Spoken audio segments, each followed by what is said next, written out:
Fala pessoal, boa noite, sejam todos bem-vindos ao nosso canal Viajantes da Real. A gente está aqui hoje, galera, para gravar mais um podcast, esse projeto que a gente está tocando aqui junto, que está sendo um sucesso, a galera está curtindo. Cada dia que passa, a gente está trazendo um convidado com histórias incríveis, compartilhando aqui as aventuras com a gente, tá? Sou o Fernando, estou junto com o Marconi aqui nessa empreitada, apresentando e entrevistando os nossos convidados, tá? E aí eu vou passar a bola para o Marconi contar para a gente aí quem que vai ser o nosso convidado, a nossa convidada, né, Marconi? Mais uma mulher aqui junto com a gente hoje, que vai trocar essa ideia e contar a experiência para a gente. Fala aí, Marconi. E aí, tudo beleza, Nandão? Tudo bem, graças a Deus, cara. É isso aí, cara. Como você falou, hoje a gente vai trazer a Nômade Kátia. Isso aí, tá rodando desde 2019 por toda a América. Aí então tem histórias incríveis, quase desde 2019, né? Então, assim, muito tempo de estrada, muitos km e com certeza muitas histórias para compartilhar com a gente. Hoje aqui nós vamos receber a Kátia Alvim. Olá, Kátia, seja muito bem-vinda aqui ao nosso podcast, ao nosso canal. É um prazer ter você aqui com a gente, tá? Tenho Obrigada, certeza que esse Fernando. bate-papo vai ser muito legal, Kátia. Muito prazer, obrigada. E Beleza. aí, Kátia, como é que você tá? Tá tudo bem? Tudo jóia, Marconi. Bom falar contigo de novo. Ah, bom Ótimo. demais. Eu já queria agradecer de primeira mão você tirar um tempo durante a sua viagem para falar com a gente, né? A Kátia, ela tá em viagem. Então, assim, não é qualquer pessoa que tira um tempo para poder falar com a gente aqui. Então, muito obrigado mesmo. Não, eu que tenho que agradecer a oportunidade e, na realidade, a gente está tentando há algum tempo, né? O problema é arrumar um Wi-Fi confiável. E Exato. agora eu tô num lugar que está com Wi-Fi confiável, estou até em hotel, né? Não estou em Spelunca nem em camping que não tem Wi-Fi, então tá bom. Ótimo, E Kátia. viajante gosta de espelunca, né? Gosta de Eu camping, gosto, de lugar com eu pouca gosto de internet improviso, isso. normalmente. Mas uma vez ou outra você tem que se dar um confortozinho, né? Tem. Ah, com certeza. Kátia, começando aqui pelo início, eu gosto até de, por mais que o Marconi te apresentou aqui, eu queria que você contasse um pouquinho para a galera aqui que está acompanhando a gente, um pouquinho sobre a Kátia, né? Quem é a Kátia, o porquê desse nickname Nômade Kátia. Fala um pouquinho para a gente aqui da sua história, para a gente poder introduzir aqui no nosso assunto. O Nômade, né? Eu sou Kátia Alvim, eu sou aposentada, sou da reserva da Força Aérea, trabalhei 32 anos e sempre quis viajar. Viajava de moto antes, sempre fui muito nômade, realmente, é por isso que eu escolhi. Sempre gostei de me mexer e mudar de lugar, tal. E sendo militar isso facilitava também, né? Missão aqui, missão ali. E na realidade a ideia sempre existiu e enquanto eu trabalhava as viagens eram curtas, né? Mesmo para fora do país era no máximo 20, 25 dias. Eu tinha que negociar com os meus chefes para poder ir até o Ushuaia e voltar, por exemplo.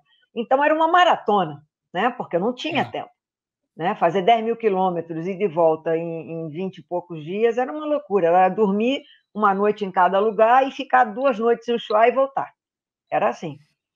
Então eu sempre disse, olha, quando eu me aposentar, quando eu finalmente terminar o que eu tiver que fazer de trabalho, etc., conseguir juntar um dinheiro e tal, eu vou começar a viajar e sem tempo para voltar, né?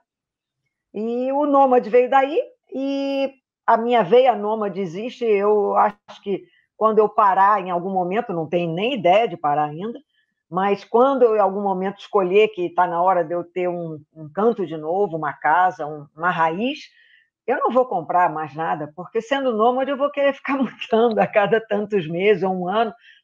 Não vou mais ficar num lugar só, não. Não adianta. Que legal! Que bacana! E aí se aposentou e esse projeto assim, existia o sonho já na sua cabeça enquanto você trabalhava e tudo mais, mas pegar e fazer acontecer, como é que foi? Tipo, Não, foi um não choque é para a fácil, não. família? Não é de estalo, né? Que você num dia está aposentado, no dia seguinte está viajando. Isso não funciona. Você tem que vir já há alguns anos se preparando para esse momento, né? Vendendo suas coisas. Eu, por exemplo, eu vendi a minha casa, né? Eu tinha um apartamento à beira da praia, 800 metros da praia, no Rio de Janeiro, que eu reputo a melhor praia do Rio, que é o Recreio dos Bandeirantes, não tem nada a ver com a Zona Sul. E eu gostava do meu bairro, eu não gosto do Rio. Circular no Rio pelo trânsito, eu não gosto. Mas o meu bairro era na beira do Rio. Então, meu trabalho também, a gente andava por quase que uma estrada, né? Uma autopista que me levava direto, era simples. Então, na realidade, eu vendi o meu apartamento, eu botei à venda, demorou para vender, tinha segmento para comprar mais barato e mais caro. Dentro da faixa de preço, demorou 2 anos e meio para eu vender, e fui baixando o preço. Estava pagando imposto, a casa fechada, eu uma vez ou outra, quando voltava ao Brasil, estava tudo deteriorando, né? Porque você não liga água, não liga nada, daqui a pouco, quando você olha, está tudo arrebentado, né? E eu precisava de uma caixa, uma reserva, né? Porque eu viajo com a minha pensão militar, eu ainda ajudo minha filha, que mora no Rio, ela trabalha, tal, mas o dinheiro dela não dá para todas as despesas, e ela resgata bicho, né? Então, ainda sempre tem um dinheirinho a mais para ajudar com isso. Então, você tem que se preparar com antecedência. Eu fui fazendo isso, eu fui minimizando a minha vida, dando coisas, vendendo coisas, e eu me aposentei no final de 2017, dezembro de 17, novembro. Em 2018, eu fui à Itália tirar a minha cidadania, eu sou italiana também, você tinha que morar 4 meses lá. Então, eu fui para a Itália, tirei minha cidadania, voltei para o Brasil, continuei a preparar as coisas e desapegando, né? Desapegar é bonito quando você fala, mas não é fácil, não é fácil. Não, eu hoje em dia, hoje em dia eu adoro isso, né? De não ter posses. A minha única posse é a moto aqui, e eu tenho um depósito de 2 metros quadrados no Rio de Janeiro, onde eu guardei coisas de moto e coisas de camping, nada mais. Os documentos que sobraram da minha vida estão na casa da minha filha. Uma caixa também, esse tamanho assim, com documentos. E olhe lá, não tenho mais nada. Nada, nada, nada. Não tem um prato, não tem tem uma caixinha pequena com fotos da família, e o resto doei tudo. Nada mais. Eu acho que esse desapego, o processo de desapego não é fácil, mas ele é libertador, sabe? Depois que você faz isso, você não quer voltar atrás, você não quer voltar mais para aquela vida, não. Não quer. A gente tem uma vida de muito penduricalho, né? De muito cacareco, vai agregando coisa, agregando. É o ter, ao invés do ser, né? Então, Exato. a gente vai comprando, adquirindo, emprestando, e quando você vê... Olha, rapaz, quando eu fui vender minha casa, tinha 40 anos de coisa lá dentro, eu dizia assim, gente, não acredito. Coisa que eu fui descobrir que eu achei que eu nem tinha mais, que eu achei que eu tinha perdido, sabe? Então, não é fácil não, mas eu acho que vale a pena, viu? Ou se as pessoas chegarem numa fase como essa, vale a pena você se desapegar, sabe? Caramba, eu não cheguei nessa fase. Eu tentei encontrar com você pelo caminho, quando eu estava subindo para o Alasca, Uhum. e acabei não encontrando. Mas, enfim, 3 meses e meio, 4 meses na estrada, eu já estava desse jeito, assim, eu não queria mais voltar para aquela rotina, eu não queria voltar para aquela coisa, sabe, ter que trabalhar coisa, comprar mais coisa, aí volta para casa. Aí você fala, eu passei 4 meses com a moto, com o que eu tinha ali na moto. Para que eu preciso voltar e ter mais? Eu Exato. imagino você que já está num nível muito mais avançado, né? Desde 2009 na estrada, né? Desde 19, eu tive alguns intervalos, como eu comentei com você antes, eu comecei com uma outra moto. Em 2019, eu comecei com uma BMW, uma 650, a monocilíndrica. Comprei usada, não conhecia o dono anterior, tal. Testei ela no Brasil, mas não com a carga que você leva numa viagem dessa, né? Isso. Já baixando pela 40, no início da 40, quando eu peguei, quer dizer, eu não peguei lá de cima de La Quiaca, mas peguei ali perto de San Juan. E quando eu comecei a descer, eu já falei: esse amortecedor está minha boca, alguma coisa aí vai mal. Isso não vai durar. E dito e feito, quando eu cheguei já, talvez El Calafate, e ele já estava vazando, e aí você não acha peça. Fui para Ushuaia, voltei, fui para a carreteira austral com o amortecedor assim, ó, né, a suspensão assim. Fiz metade só da carreteira, eu falei: não vou descer para o Higgins, que estava chovendo muito. Eu falei: com essa moto assim, eu não quero, não. E comecei a subir. Aí, quando eu cheguei em Osorno, eu encontrei o amortecedor na Moto Aventura. Só que trocar um amortecedor no exterior, ainda mais no Chile, tudo é caríssimo. Olha, foi os olhos da cara. E troquei o amortecedor central da moto. E não tinha um amortecedor. Eles tinham em Santiago outro, mas eu ainda estava em Osorno. Eu não tinha como chegar em Santiago sem amortecedor. Eu tive que comprar o original que eles tinham e que ia dar o mesmo pau lá para frente, porque a moto estava com uma carga que normalmente você não bota, né? Resultado. Aí indo assim, gastando muito dinheiro, subindo rápido, porque eu saí em fevereiro do Rio para baixar para Ushuaia, para subir, para ir até Tuktoyakta, no norte do Canadá, ao invés de ir para o Alasca. Talvez eu até fosse o Alasca, mas o Alasca não era o objetivo. Tuk era o meu objetivo. Eu queria realmente chegar em Inuvik e depois ir para o Círculo Ártico em Tuk. E o tempo já estava correndo, né? Porque eu saí tarde, minha filha tinha operado a coluna, eu não pude sair em dezembro, não pude sair em janeiro. Quando eu saí em fevereiro, eu desci muito rápido e subi muito rápido. E eu não gosto disso. Aí você começa a correr só para ter um objetivo final, que seria o chegar lá em cima. Eu falei: eu estou fazendo exatamente o que eu fazia quando eu trabalhava. E isso não me agrada, né? E a moto gastando dinheiro. Eu correndo não estava me distraindo. Ainda tive uma queda na carreteira austral que distendi feio os ligamentos do tornozelo esquerdo. A moto caiu em cima e eu não conseguia sair, só quando veio mais gente para levantar que eu consegui tirar o pé. E eu conseguia pilotar, não doía, mas eu não conseguia caminhar. Quando eu botava o pé no chão era inferno. Tive que arrumar uma bengala. Então, caminhada e subir montanha, que é o que eu gostava, quando eu parava a moto, chegava num lugar, eu não podia mais explorar. Aí eu ficava restrita ao lugar. Aí no dia seguinte saía com a moto de novo, aí comia estrada e vendo o inverno chegar, né? Daqui a pouco eu dizia assim: ó, não vai dar certo. E a minha mentalidade ainda estava naquela assim de seguir cronograma, sabe? Eu acho isso. Embora eu não tivesse um horário mais para seguir, eu ainda estava assim, porque minha vida inteira foi assim, né? E não é bom. Resultado, quando cheguei uns 300 quilômetros acima de Lima, a moto arrebentou o radiador. Explodiu, assim, explodiu mesmo. Começou a vazar tudo que é lá, rodando. Eu estava na Pan-Americana e aí, de repente, eu olho para o chão, para a bota estava toda manchada. Eu falei: peraí, tá seco. O que é isso? Né? Cheio de mancha, parecia uma gosma. Aí falei: o radiador! Pô, aí parei a moto, olhei, tá vazando, e aí não deu mais 2 minutos rodando, aí eu fiz a volta, eu estava a 15 minutos de uma cidade, fiz a volta para voltar para a cidade, e aí a temperatura começou a subir, falei: Jesus, deixa eu chegar, porque não tinha nada comigo, nem água. A partir daquele momento, eu passei a carregar água o tempo todo, né? Tinha bebido a água, tinha acabado, agora eu já carrego bastante. Vai aprendendo, né? Você vai aprendendo no tapa, no sufoco, né?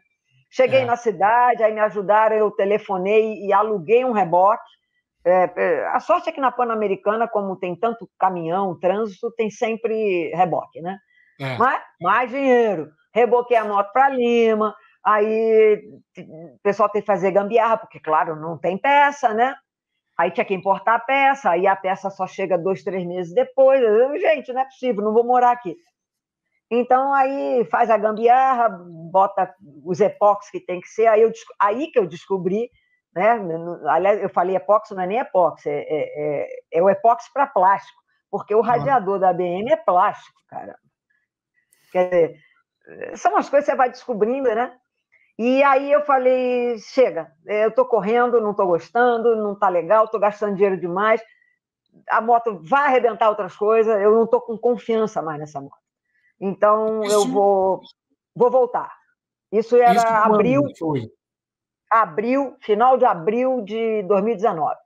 Isso, você começou, então, saiu do Brasil em fevereiro de 2019. Saí em fevereiro, e final de abril eu estava já em Lima, eu disse, eu vou voltar. Aí subi pela Transoceânica, desci ali perto de Cusco, desci para Porto Maldonado e entrei no Brasil, voltei, aí consertei a moto, porque se é uma coisa que eu não suporto é vender uma moto estragada para alguém. Eu fico imaginando se fosse comigo, né? Aí levei a moto, consertei a moto ficou perfeita, botei a moto para vender e falei assim, e agora? Aí deu aquele baixo astral. E agora, o que eu faço? Que moto que eu vou comprar? Eu tinha uma 1.200, eu vendi a 1.200 para comprar uma menos eletrônica.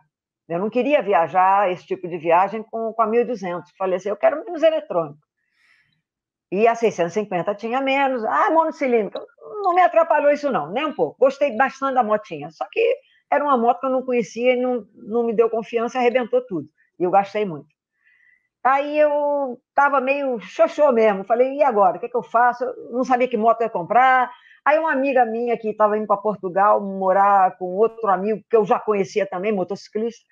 Por que você não veio morar com a gente? Vamos fazer uma república em Portugal. Eu adoro novidade. Eu falei assim, República de aposentado, assim, tá vendo? Não, nós todos na casa dos 60, né? Eu tô com 62 agora. Aí eu falei assim, sabe o que mais? Boa ideia. Para aliviar a cabeça. Vou para Portugal. Tá vendo? O espírito é jovem, né? Eu Isso sou nômade, não adianta. Aí fechei tudo, a casa ainda estava à venda. Meu ex-marido, que é grande amigo, ficou tomando conta de vender a 1.200, ainda estava à venda, ainda não estava vendida. Para vender a minha 1.200 e vender o meu apartamento. E me mandei.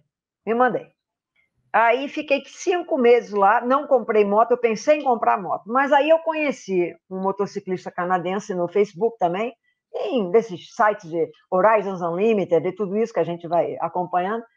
E ele me jogou só assim, um balão de ensaio. Por que você não compra uma moto aqui e faz ao contrário? E desce. Eu falei assim, não é uma má ideia, porque não? É uma coisa nova também.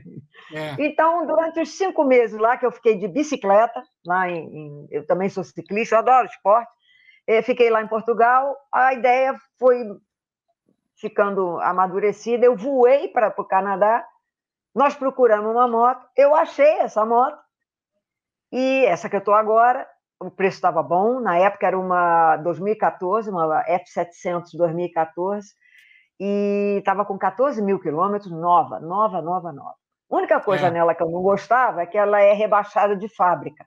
Eu sou baixinha, eu tenho 1,59 m agora, eu tinha 1,64 m, já encolhi pra caramba. Fica ficando mais velho, vai desidratando a coluna. Eu pensei, eu tenho 1,59 m agora. Agora! Não, eu sempre tive 1,64 m, fui baixando. Aliás, olha, a última vez que eu medi, já deve ter 1 ano e pouco, eu devo estar com menos já. Mas, enfim. Mas você devia até parar de medir daqui para frente. Eu parei. O que importa é enquanto eu posso botar a perna por cima do banco. Exato. Não interessa. Bom, aí comprei a moto. E aí deixei a moto lá na casa desse amigo, falei assim, agora eu vou voltar para Portugal, pego minhas coisas, volto para o Rio, acabo de zerar o que eu tenho que zerar no Rio, volto para o Canadá e começo a viagem ao contrário. Ok. Fiz isso.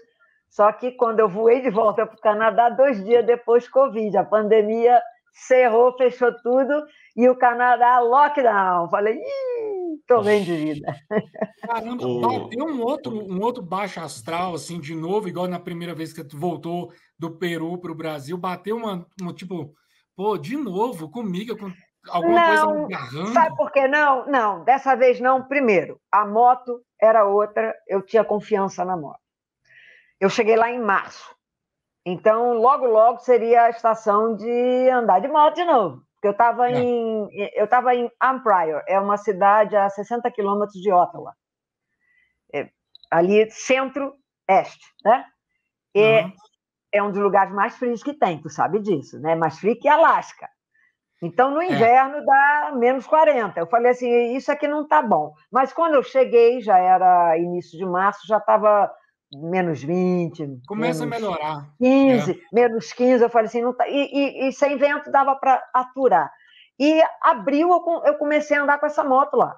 Ainda tinha neve na estrada, tal, mas aonde eles jogavam sal e abria, depois que limpava e não tinha muito sal, eu passava. Comecei a andar com esse meu amigo lá e, olha, rodei muito o Canadá. Então, não bateu o baixo astral, porque, primeiro, era um lugar novo para mim. Eu só tinha ido ao Canadá quando eu estava trabalhando para dar palestra.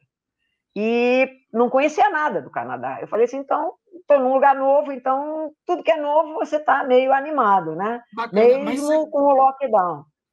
Você ficou rodando dentro do Canadá durante o lockdown. Isso não podia sair do mas país. Com a base, mas a base foi essa casa do amigo, porque, primeiro, quando eu cheguei estava frio, não dava para rodar com a moto ainda, tinha que ainda preparar, a moto não tinha carenagem, protetor de carenagem, não tinha protetor de motor, de cárter, de nada, a moto era lisa, ela só veio a moto mais as duas maletas rígidas que eu nem gosto, mas eu não ia investir dinheiro já que ela veio de graça, né? Então, eu estou com as maletinhas rígidas até hoje. A única vantagem é que você pode grudar os stickers, né? Fora isso, legal a isso. única. É a única. Mas, enfim, eu não gosto, não. Eu já tive bagagem da Mosco Moto, mas eu não gostei. Por quê? Peso. A expectativa minha, talvez eu que tenha criado a expectativa, todo mundo dizia que era leve, é leve. Eu achei pesadíssima a armação, a pesadíssima duffel bag deles, que é também a mochila. Eu achei tudo pesado. Então, durabilidade ótima, mas não quero mais, não. A próxima agora que eu vou comprar é mesmo estilo, é a Turkana Gear, que é sul-africana. É um casal que eu conheço, o Miknus e a Elsber, eu encontrei com eles na Patagônia. São grandes amigos, eu falei, eu vou comprar a motoca, vou mandar para a África do Sul, e aí vamos botar as coisas na África do Sul. Enfim, mas tudo flexível. Mas aí essa moto daí eu tive que botar tudo lá, né? Então tudo era novidade, não deu para ter deprê, mesmo no inverno lá, não. Entendi. Ô, Kátia, deixa eu... Fala. Tô vendo aqui, né, que a gente já foi na Europa, já foi para o Canadá e já voltou, e os planos mudando, já está entrando no África. Deixa eu só voltar uma coisa aqui que me chamou bastante atenção, né? Principalmente nessa questão que você falou de transição. O desapego é fácil falar, mas, igual você falou, é difícil, né? Desapegar ainda mais de um apartamento, 800 metros, da beirada da praia, né? Então, assim, é difícil de sair dessa zona de conforto e tudo mais. Isso. Você comentou que tem uma filha. O que a sua filha, as outras pessoas da sua família, os amigos próximos, quando você falou sobre essa transição? Já fiz algumas viagens, mas agora eu quero rodar sem data para voltar. O que a galera achou disso tudo, né? Desse novo projeto seu Nômade? Olha, como eu te disse, eu estou com 62, quando eu comecei com essa brincadeira eu estava com 59. A família já me conhece, né? Sabe muito bem, e sempre acharam que eu sou meio parafuso solto mesmo. Eu sempre fui rebelde, bastante, sempre fui de me meter em milhões de coisas. Eu aprendi a andar de moto em motocross e enduro. Eu não sabia andar. Então, quando eu tinha andado de cinquentinha quando eu tinha 16 anos. Então, eu não considero que eu andava de moto, né? Com 23, eu comecei a... Eu tirei a carteira com 23 e comecei a ir para o off. Eu não tinha nem moto de onda. Comprei aliás, na época eu chamava isso de off, né? Eu comprei uma Honda 250 e mais 4 tempos, né? Boi deitado. Na época eu era casada e o meu ex-marido comprou uma DT 180 da Yamaha. A primeira vez que a moto caiu, a segunda vez que ela caiu e demorava para conseguir pegar de novo, né? Aí eu falei assim, toma, vamos trocar, essa é tua, agora me dá a tua. E era bem mais levinha, né? Aí Acabamos ficando os dois com 2 DTs e a gente ia fazer enduro e motocross. Tanto é que eu arrebentei o joelho em motocross, ele arrebentou a coluna em motocross, a gente fazia de montão. Então, o background já começou com umas maluquices, né? Eu sempre fui assim. A família não achou nada demais, já sabiam que eu sempre comentava sobre isso. Minha filha adora, sempre foi garupa, não queria ter a licença dela, mas sempre andou comigo, o meu ex-marido, e sempre também teve. Ela é meio alternativa, ela gosta de coisas diferentes, então não teve muito problema, não. Claro que há preocupação, né? Ela fica preocupada, minha mãe, que já faleceu, mas na época era viva, ficava preocupada. E hoje em dia eu não tenho nem a mãe nem o pai. 2 irmãos moram no exterior. Eu tenho 3 irmãos. Só um que mora no sul do Brasil. É mais velho do que eu. E a minha filha no Rio de Janeiro. Eu não tenho mais ninguém da família no Brasil. Está todo mundo espalhado, cada um no lugar, né?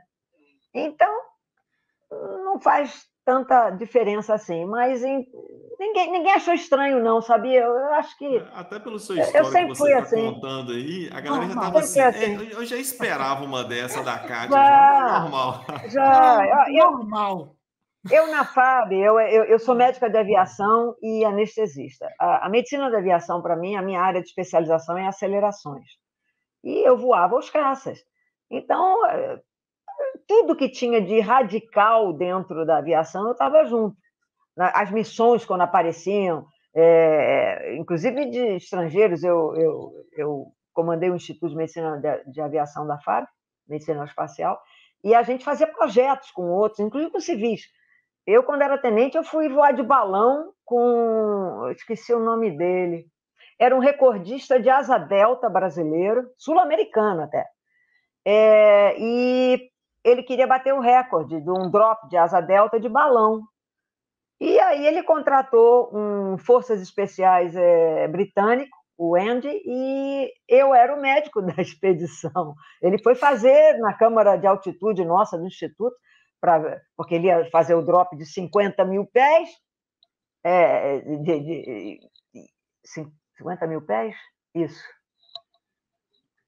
Olha, eu acho que eu estou mentindo. Isso dá É um pouco em menos. metros, Kátia, isso em metros dá o quê, mais ou menos, para a gente ter uma ideia? Divide por Olha, 3, mais ou menos, né? divide por 3. Divide por 3. Divide por Uns 3. Dá um... 18. Uns Não, 18 mil metros. não, eu estou 16. mentindo. Não, ele fez o drop dele era para ser de 35 mil metros. Só que teve problema de comunicação da gente, eu subi no balão junto com o Andy, e a gente tinha uns códigos de erro. Então, se não desse comunicação, a gente não ia subir mais, porque tinha problema de oxigênio, etc. Né, e a gente não sabia, não dá para ver ele com a asa, você não viu o que estava acontecendo embaixo dele. E se não tinha comunicação, e aí? Como é que vai a segurança, né? Uhum. Então, quando a gente já estava em uns 24, 25 mil, cortou a comunicação. Alguma coisa deu ali, não sei se foi ionização, se foi o que foi, e a gente teve que fazer o drop de 25. Mesmo assim, acho que ele ainda conseguiu bater o recorde. Mas coisas assim, né? Então, tudo que tinha de diferente, eu era voluntária para fazer. Me metia, né? Me metia bem. Mas, enfim, Bacana. sempre foi assim. Acho que por isso é que eu sou assim, meio de desbravar, de me enfiar em... Eu não sei se vocês veem o Charlie Sinewan, que é Não, o não conheço. motociclista, é um motociclista espanhol. Tem ele e o Agustinho do Soy Tribo, né? Mas o Agustinho é muito novo. Aliás, o Agustinho andou fazendo M lá na Nicarágua, depois que ele passou, ficou difícil para tudo que é motociclista. Caramba! Pois é. Tu soube, né, eu, Marconi? eu sei dessa história e passei lá poucos dias depois do que aconteceu. Pois é. Teve um brasileiro que foi barrado, voltou. Enfim, a Nicarágua é um pouquinho complicada, né? Eu quando passei não tive problema, mas eu passei antes do Agostinho. Então, não deu... o Fernando coitado, não sabe o que nós estamos fazendo. falando. Não, O Augustin, mas tá legal o é, papo, as histórias, você pode continuar, Kátia, que a gente realmente, o a ideia aqui é ouvir as suas histórias mesmo. o Augustin é um blogueiro muito. Ele e o Charlie são dois espanhóis que o mundo inteiro conhece, igual a Nora Lee do It Boots. Todo Isso. mundo que é motociclista acaba assistindo esse povo. Mas ele é muito jovem, então ele não tem assim uma maturidade para algumas coisas. Ele fez uma filmagem entrando na Nicarágua, na fronteira, e pondo os agentes da fronteira, né? E os agentes acabaram, de uma maneira meio subreptícia, pedindo propina, né? Pedindo pagamento de propina, e ele tinha feito coisa errada, ele tinha passado em linha dupla na ponte, não pode, então uma mão lava a outra, aquelas coisas, né? Mas ele filmou isso tudo e jogou na web, no canal dele. E aí as autoridades viram aquilo, as autoridades da Nicarágua, e despediram a gente, e deu uma zona, e o povo da Nicarágua ficou contra, né? Porque ele acabou criticando, né, as pessoas no vídeo. Eu acho que quando você está dentro de um país, mesmo que você tenha críticas, você é um convidado. Então, depois não joga no ventilador, não é isso? Tem maneiras e maneiras de você falar, né, Marconi? Com Então, certeza. e com isso, e a Nicarágua sempre proibia a entrada de drone. E ele levou drone escondido, como muita gente faz, consegue passar, mas depois aí bota os takes do drone no YouTube. Aí as autoridades viram. Aí apertaram mais os parafusos ainda na fronteira para tudo que é motociclista que entra. Então, as inspeções que levavam 2 horas estão levando um dia inteiro. E, sabe, umas coisas assim, umas dificuldades criadas que não precisava, né? Não precisava. Resumindo, só atrapalhou a vida de quem viaja de moto, tem que passar pela fronteira, né? Deixou mais burocrático, né? Que o Marconi Sim, já mas tanto bem mais, gosta da e não foi burocracia. só para moto. Na realidade, eles estão mais apertados para qualquer viajante, mas principalmente para moto, porque o cara era motociclista. Picha a galera, né? Queima o filme da geral, Queima, dificulta. queima, Então, queima. assim, eu lembro que eu garrei lá quase umas 4 horas para entrar na Uhum, Nicarágua. Então, tipo assim, é uhum. meio-dia que você perde ali mexendo com o documento. Ah, vai lá, volta, não sei o quê, É, faz isso. é, O cara fez exato. eu abrir as bolsas todas, checou tudo e tudo mais. Tinha um argentino que estava passando também, assim, no mesmo momento que eu, né? A gente não estava viajando juntos. E aí perguntou se ele tinha drone, e ele falou que tinha. Aí os caras agarraram o drone Ih, dele, ih. agarraram o drone. Aí ele chegou comigo e falou: Véi, você tem drone e tal? Aí eu falei: não, tal, tô de boa. Aí ele pegou e, não, beleza, vou ver o que que faz. Aí eu sei que ele teve que largar o drone ali na entrada, na fronteira. Aí ele teve que viajar até Manágua, que dava mais ou menos 5, 6 horas de viagem, alguma coisa assim. Uhum. Pegar uma autorização por escrito com um chefe, com um boss lá, voltar na fronteira para poder entrar com o drone. Então, assim, ele não perdeu o drone, mas isso custou ele uns 2, 3 dias, né? Porque ele foi, dormiu Olha, então lá. ele teve sorte, porque eu acho que agora já não está conseguindo mais fazer isso, não. Isso foi Eu conheço junho, muita julho. gente que perdeu o drone mesmo, que eles confiscaram e não devolveram, não. Principalmente para quem não, É. não vai voltar, né? Igual no meu caso, não era, eu não ia voltar.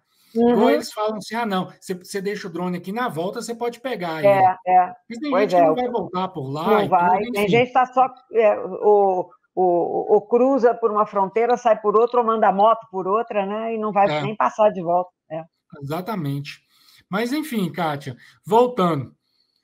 Você no Canadá curtiu, começou a conhecer a moto, equipou a moto, lockdown rolando, e Isso. depois, o que que rolou? Olha, como o lockdown estava primeiro para as províncias do leste, né, que fizeram aquela bolha e você não podia ir, mas Quebec teve lockdown num período, depois abriu e deu para passar. Então eu fui até Gaspésie, na península, lá no alto, consegui no primeiro verão ir até Gaspésie, fui até onde deu, até o fim da ruta, voltei e depois fui até British Columbia, oeste, fui até as Rochosas porque para o oeste estava mais liberado, não sei se você lembra. Tinha aquele negócio de nego dizer assim, não, você não deve ultrapassar a fronteira do estado, da província para outra. Não tinha ninguém checando.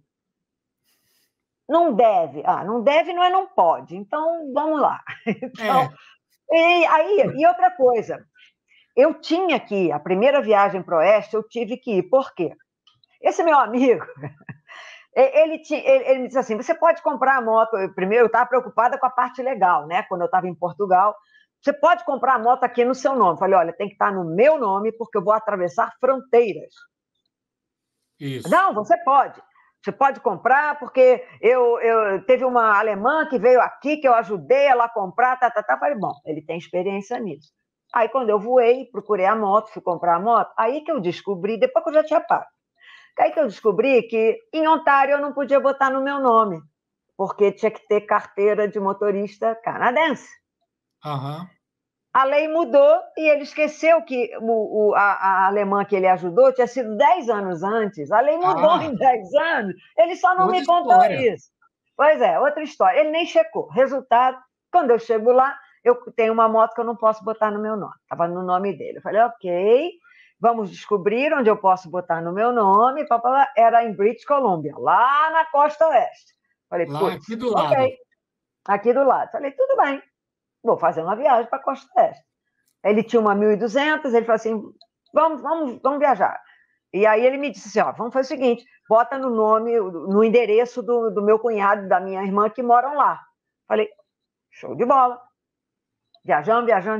Quando a gente chegou lá, ele não me contou nada no meio do caminho. Olha que amigo bom. Quando nós chegamos lá, aí que eu descobri, conversando com outro amigo dele, um jantar, que a gente ficava na casa de um outro amigo que é ciclista, e ele aí fala para o amigo assim, porque não vai dar para a Kátia botar no endereço do meu cunhado, que ele não quer. Eu falei, como é que é? E você não me contou isso? Eu estou com uma moto que eu não posso... Agora, eu nem posso ficar brava com você, tá no meio do jantar. Eu falei, não, cara, você sabe quando trava? Sabe quando trava? Eu mal conhecia o casal que estava nos recebendo. Aí eu falei assim, dá licença, eu preciso ir ali no banheiro. Eu sentei na tampa do vaso, fiquei sentada assim, o que eu vou fazer agora? A comida não subia nem descia, estava aqui. Falei assim, e agora? A minha vontade era matar meu amigo, né? Mas eu falei, e agora? Eu só comprei a moto está no nome dele, eu não posso botar no meu... O que eu falei? Bom, quando eu voltei para a mesa, esse amigo dele, era o Bill, estava sentado, o ciclista. Não sei se eles conversaram algo, mas o Bill é uma pessoa de uma sensibilidade. Aí o Bill virou para mim e falou assim, olha, não fica preocupado, bota no meu endereço. Eu tinha acabado de conhecer ele. Uhum.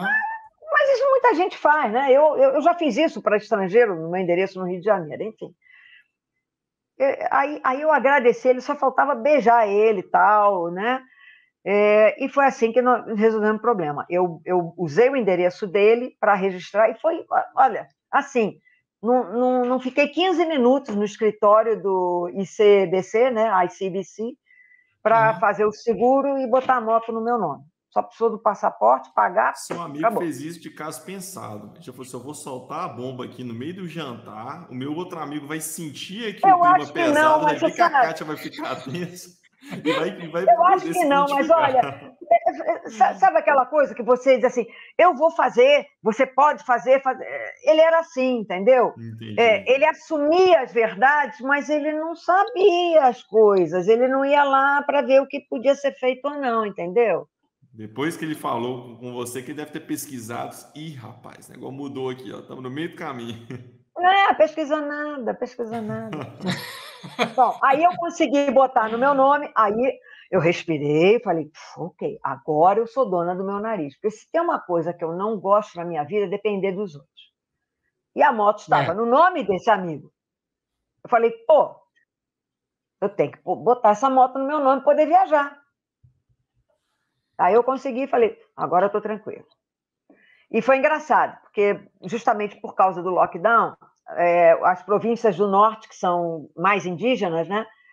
Northwestern Territories, ou Yukon, estavam fechadas para proteger os indígenas, então ninguém podia viajar para lá. Mas, como eu tinha a placa da minha moto de British Columbia, que é fronteira com Yukon, né? As duas províncias são coladas, quem morava em British Columbia podia atravessar a fronteira para o Yukon. Se a minha moto estava ali, teoricamente eu morava ali. Você podia subir lá. Eu podia, e esse meu amigo não podia, ele ficou puto, ele não queria, de jeito nenhum. Pô, como é que eu, um canadense, não posso? Porque a tua placa é de Ontário, Azalteu, agora a minha é de British Columbia, eu vou para o Yukon. Então eu fui até Dawson City, porque era o máximo que dava para ir. Eu podia ir até o Círculo Ártico, né? Mas estava chovendo, foram 3 dias de chuva constante, eu subi muito tarde, era fim de setembro já. E para estar lá no norte, além de um lamaçal de tanta chuva, estava esfriando, eu falei, eu vou ficar presa aqui com neve, eu tenho que sair daqui, não posso mais continuar, né? Não dá para esperar mais uma brecha no tempo para subir até o Ártico e descer. Não. Né? E aí, na ida, eu passei por um lamaçal de construção, daquelas que 8 quilômetros de estrada em construção, que eu falei assim, isso aqui não está bom, eu vou cair, a moto vai arrebentar, eu vou queimar a embreagem. Acabei passando, não caí, a moto não arrebentou, mas na volta eu ia ter que passar por ali de novo, né? E choveu 3 dias seguidos. Quando eu passei, estava muito pior, óbvio, queimei a embreagem. Aí queima a embreagem, essa foi uma aventura dentro de uma aventura. Aí eu falei assim, legal, e agora? Aí o pessoal que estava trabalhando na construção da estrada, não, calma, você não vai ficar no relento, a gente tem o container, você pode ficar aqui e tal. Eu falei, tá bom, mas como é que eu saio daqui? Né? Aí eles usaram o rádio, tinha acabado de passar um caminhão daqueles de flatbed e vazio atrás, né? Daqueles planos atrás, ele tinha acabado de deixar coisa lá e estava voltando para Alberta. E aí passaram o rádio para ele, ele falou assim, não, eu vi uma moto parada aí no meio da estrada, eu até achei esquisito. Eu falei, pois é, ela não está andando, né? Aí ele falou assim, não, tá bom, eu vou aí para ver se eu posso dar uma carona para essa moto para até algum lugar. Mas ele achou que ia me levar até a próxima cidade, né? Até Whitehorse, que era a primeira cidade maiorzinha. Mas não ia consertar a embreagem da moto lá, eu ia ficar presa. Whitehorse ainda é muito no norte, né? Muito norte para ficar preso lá pelo clima. Resultado, ele levou a minha moto, a gente colocou a moto porque não tinha rampa, não tinha nada. A gente botou a moto com o trator veio, carregou a moto. É pena que eu não tive foto dessa operação, porque eu estava no trator segurando a moto, né? E não dá para tirar foto. Oi. A gente tem a foto aqui. Da barraca em cima, junto com a moto, é isso aí. Isso aí. Isso, então ele foi gente boa, porque ele levou a moto e ainda te deu um teto gente ainda. Um boa. Teto assim, né? Te deu um local para armar a barraca. E ele ainda ficava ouvindo piadinha dos caminhoneiros amigos quando cruzavam pela gente, dizendo assim, cara, você está levando uma carga tão pesada. Era porque a motoca estava sozinha ali atrás, entendeu? E como a cabine dele era uma cabine simples, não era dupla, ele não tinha espaço para ninguém dormir lá dentro. Eu dizia para ele, não tem problema não, eu tenho a minha barraca, eu armo a barraca ali atrás, pô. Então, foram 3 dias e 3 noites, nós viajamos 2.800 quilômetros. Ele não me levou até o Whitehorse, ele me levou direto, de graça. Ele não deixou pagar um centavo. Me levou de Dawson City até... como é o nome da cidade? Bom, enfim, 2.800 quilômetros. Grand Prairie, exato. Me levou até Grand Prairie, 2.000 e caquerada quilômetros adiante, e quando eu quis pagar alguma coisa para ele, não quis aceitar, e no meio do caminho ainda, pela Alaskan Highway, você conhece lá, né, Marconi? Tem aquela região onde tem os bisontes, né? Eles ficam passeando de um lado a outro da rodovia, Aquilo ali é a região deles. Então, todo mundo para tirar foto. Se eles estão no meio da estrada, você fica esperando eles saírem para passar. Ele parava para eu tirar foto naquela floresta das placas também que tem em Watson. Parou para botar, parou ali e falou assim: ó, vai lá tirar suas fotos. Eu falei, cara, não dá para ter um amigo assim instantâneo tão bom quanto esse rapaz, viu? E ele, como era também minerador de ouro, ele me contava tudo sobre isso, da mineração de ouro lá no Yukon e tudo. Eu aprendi tanta coisa. Foi uma aventura dentro de uma aventura, sabe? Eu acho que é por isso que eu viajo. Eu acho não, é por isso que eu viajo. É por causa das pessoas. Não é a paisagem. A paisagem é bonita. Mas você pode ver uma paisagem dessa quando você vai de avião, quando você vai numa excursão. Mas quando você está na moto e exposto assim, você consegue contato melhor. Não é, Marconi? Principalmente sozinho, né? Porque se você Sim. viaja num grupo de moto, você fica Grupo muito diferente. fechado ali dentro do grupo. Quando você viaja sozinho, você vai ser obrigado, mesmo um cara mais caladão, mais de boa que nem eu sou obrigado. O frentista vem, troca Você tem que ideia. interagir. Eu tenho que interagir. Isso é muito bom para mim, que sou mais quieto. Olha, e eu vou te contar, eu sempre fui tímida, minha vida inteira, até entrar para a FAB, quando eu me tornei instrutora, etc. Blá, blá, blá. Aí eu acho que eu fui para o extremo oposto. Agora eu sou uma extrovertida, né? E me meto em tudo, mas enfim, é isso. Que legal essa história do caminhão aí, né? Da carreta te ajudar. Show! Muito legal mesmo. Se você fosse para White Horse, lá não ia achar nada. Não ia achar, assim, eu sei. Cidade, assim, apesar de ser a capital, né, do estado, só tem 24 mil pessoas. Então, assim... ela é pequena. Até para a gente, quando a gente fala em capital, imagina-se milhões de pessoas. Aí você imagina, no norte do Canadá, uma capital com 24 mil pessoas. Isso é uma cidade de nada no Brasil. É um bairro do Rio, não, e ainda é numa latitude muito alta e estava chegando o inverno. Eu falei assim, se eu ficar por aqui, eu estou presa aqui. Falei, não, eu tenho que sair. Então, quanto mais longe... 4, 5 meses. Pois é, eu falei, estou roubada. Não, e porque na casa do meu amigo, ele me hospedou de graça, eu pagava comida, a gente, quando saía, eu que pagava coisas, tal, para ver se ajudava. Mas eu não pagava hospedagem. Porque se eu tivesse ficado desembolsando dólar para ficar... Eu fiquei 1 ano e meio no Canadá, antes de conseguir sair.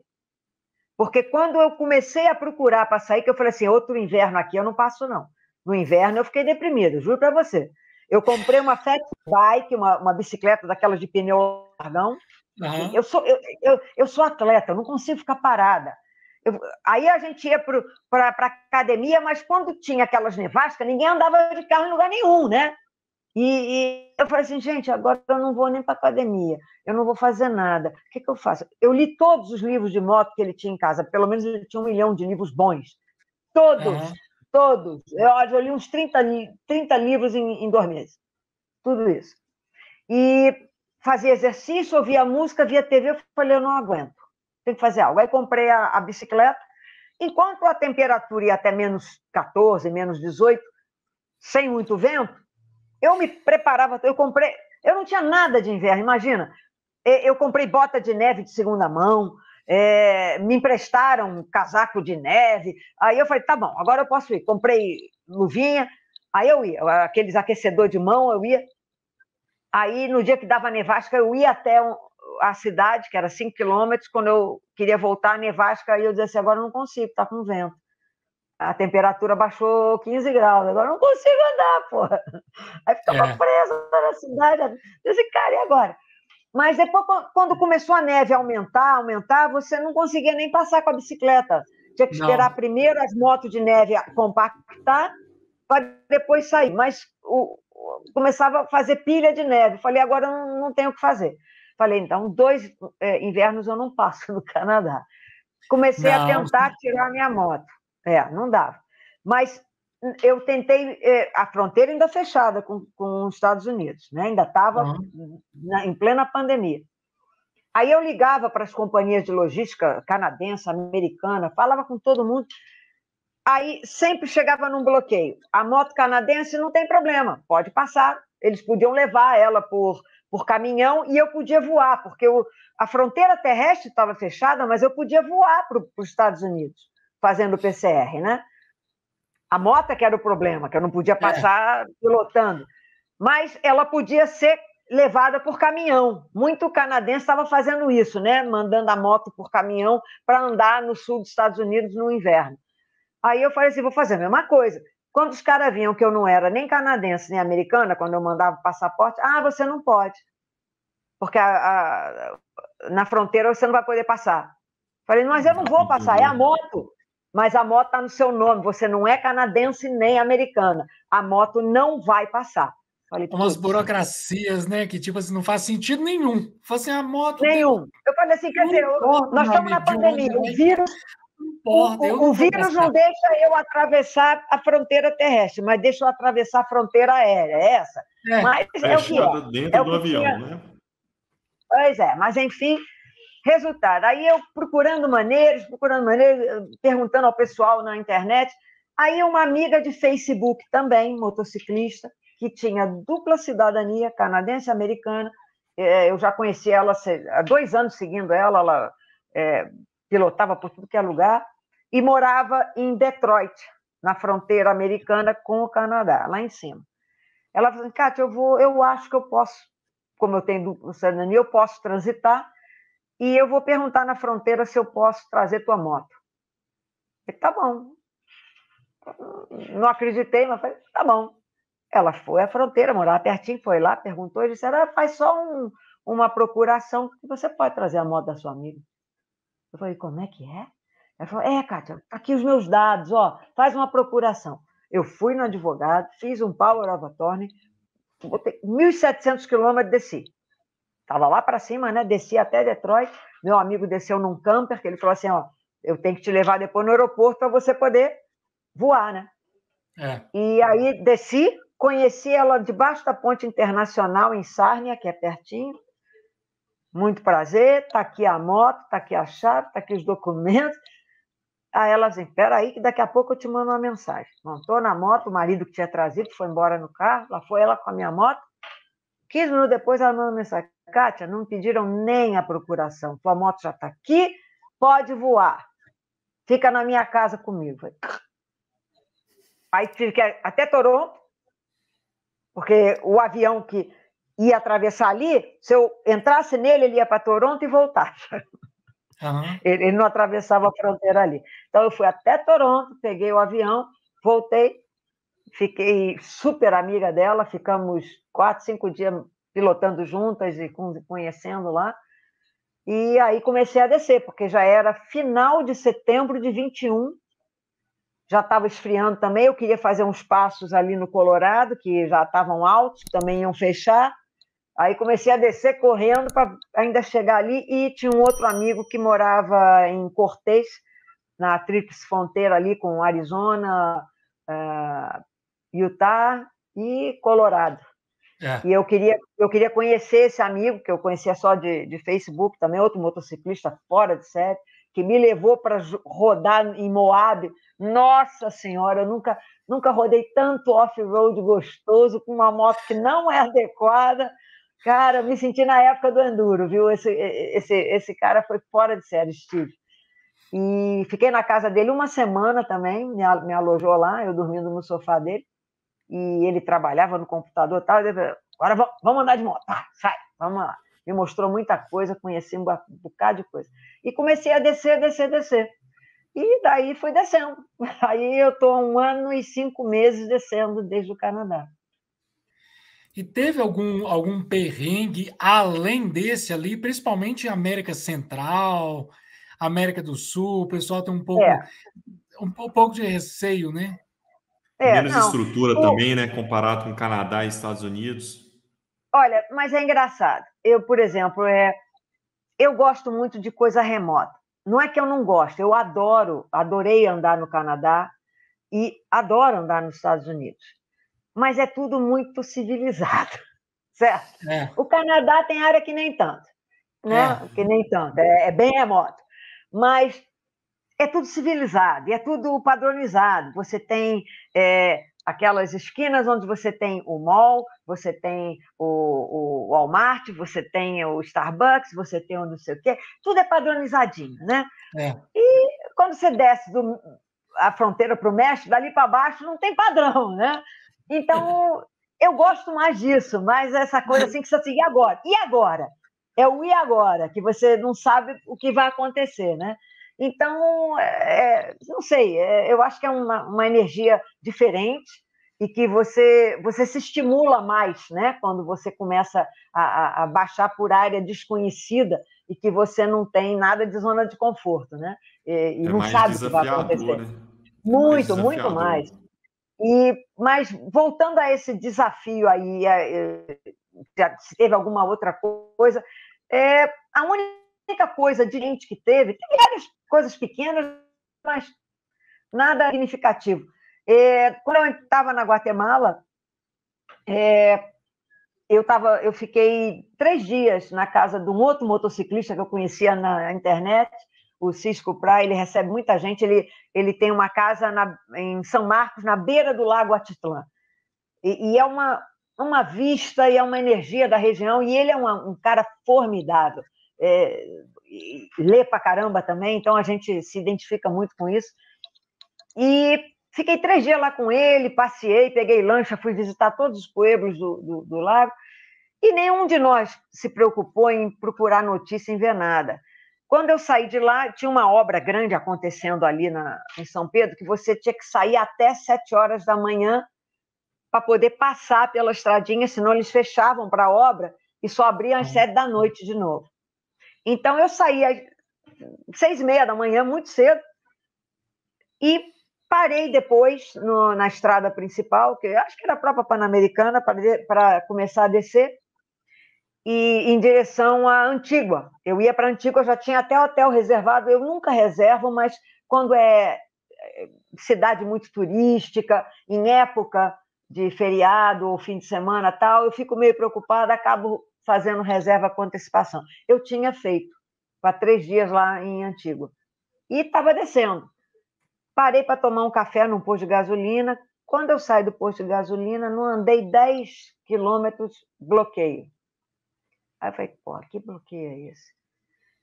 Aquele dia, aquela hora, estava começando uma greve de 3 dias, que fechava todas as estradas na Guatemala, todas.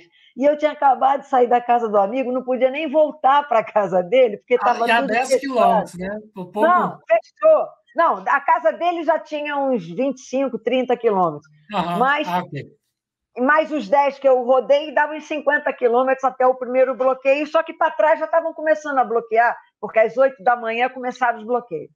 Resultado, eu fiquei umas 8 horas naquele bloqueio, tentando negociar, e eram uns senhores indígenas com aqueles trajes, né, guatemaltecos, com aquelas caras de autoridade, né? E eu ia lá, toda humilde, por favor, porque eu sou uma viajante, porque não sei o que. Tá. E eles sempre com um sorriso, nós vamos deixar você passar mais tarde. E as horas iam passando. Eles estavam me enrolando o tempo todo. Não ia deixar passar coisa nenhuma. Tudo sorriso, né? E eu fazendo amizade com todo mundo em volta. A única coisa que acontecia é que você não, nesses paros, as greves, eles fecham banheiros, fecham restaurantes, fecham mercados, fecham tudo. Você não tem nem onde comprar nada. Então, eu na moto eu tinha água, porque eu aprendi que eu tinha que ter sempre água, depois daquele perrengue no Peru, pois é. Então, eu tinha que ter água. E eu tinha umas nozes, umas castanhas, que hoje em dia eu sempre levo alguma coisa, né? Tipo assim, se a moto quebra em algum lugar, eu tenho alguma coisa para comer e tenho alguma coisa. E uma lata de atum, sempre. Né? A lata de atum, sempre. Mas, enfim, então não estava preocupada, mas eu não queria nem beber muita água, porque, primeiro, não tinha nenhum banheiro aberto, mas eu não me preocupo com isso, eu vou em qualquer canto, mas não tinha qualquer canto, todo mundo estava parado nas estradas, não tinha privacidade, no mesmo lugar. Falei, cara, não dá nem para fazer um xixi quieto aqui, cara, vou ter que me enrolar na barraca, não sei o que eu vou fazer, então nem beber água direito, e um calor. Mas fiz cada amizade legal lá mesmo. Aí, no final do dia, quando já estava começando a escurecer, umas 5 da tarde, sei lá, 5h30, eu vejo a polícia passando assim, tentando abrir a multidão, e um carro vindo atrás. Eu falei assim, ué, comecei, que isso, que isso? E um casal jovem dentro do carro. Mas os bloqueios estavam muito grandes, de gente e tal, aí o carro parou, a moça do carro estava chorando, aí eu olhei e falei com o rapaz assim pela janela, perguntei em espanhol alguma coisa para ele, aí ele ficou meio assim, aí eu falei em inglês, ele me respondeu com inglês, com sotaque diferente. O casal era russo, casal jovem russo de turistas que estavam comprar aquele carro para fazer a Pan-Americana também. E estavam indo também para Antígua, onde eles iam fazer uma escola de espanhol, uma coisa assim, e estavam desesperados. E também foram pegos no meio do bloqueio. E a polícia estava tentando abrir para eles passarem até o próximo, porque tinha bloqueio em todas as comunidades, né? Mas você passava numa, mas ia ser pego no próximo. Aí eu falei assim, olha, vamos juntar força aqui, né? E aí nós conseguimos negociar de novo. Eu sozinha não tinha conseguido sensibilizar os chefões. Mas quando apareceu a polícia, mais o casal, aí os chefões resolveram abrir e liberar a gente. Então nós fomos, o carro e eu, moto e carro, passamos. Rodamos mais, talvez, olha, não deu 1 hora até o próximo bloqueio. Aí, próximo bloqueio. Negociamos, olha, nós negociamos mais uns 3 bloqueios e conseguimos passar. Primeiro é que foi muito ruim. Aí, quando chegamos pertinho já de Antígua, faltava mais 1 hora, 1h30. Já era perto da cidade da Guatemala também, tinha mais jovens nos bloqueios, jovem radical, daqueles de quebra-quebra, não eram mais os senhores indígenas. E aí a negociação não fluiu mais, já estava de noite, a gente andando em contramão, porque a pista que ia na direção que a gente queria era engarrafamento que nem a minha moto estava passando, quiçá o carro dos meninos. Nós conseguimos, num desviozinho, passar para a pista que não vinha ninguém, porque estava bloqueada, não tinha trânsito. Fomos para a contramão da pista, a autopista, e começamos a andar na contramão, nós dois, o carro e eu. E chegamos lá nesse grupo dos rapazes, tudo, não teve negociação. E eles estavam muito agressivos. Eu falei assim, cara, não vai dar certo, não. Aí nós falamos, ó, vamos dormir num posto de gasolina qualquer aqui. Vamos parar e vamos ver o que... Porque tinha aquelas ideias assim, nós vamos abrir por 1 ou 2 horas à noite e depois fecha de novo. Mas não se sabia se ia mesmo abrir ou se quando ia abrir. E a previsão era 3 dias de greve. A gente falou, pô, não vai dar certo, né? Aí procuramos o primeiro posto de gasolina, eles iam fechar à noite e não deixavam a gente ficar dormindo lá. Aí descemos mais para mais um quilômetro depois. Por sorte, tinha banheiro, eles disseram que iam deixar aberto para a gente usar e permitiram que a gente parasse o carro e a moto. Tinha luz também, e tinha mais uns 2 ou 3 carros parados também, que iam ficar lá também. E aí começou a chover. Eu falei assim, cara, não vou botar a barraca agora. Aí os meninos assim, não, vem para dentro do carro, larga tua moto aí, entra aqui dentro do carro, que ninguém vai dormir mesmo, fica nós 3 aqui dentro do carro. Eu falei, tá bom. Ficamos conversando, falando. De repente, quando dá umas 3 horas, 3h30 da manhã, a gente começa a olhar assim, a gente viu movimento, o carro começando a andar na pista que estava trancada. A gente, acho que abriram, vamos ver.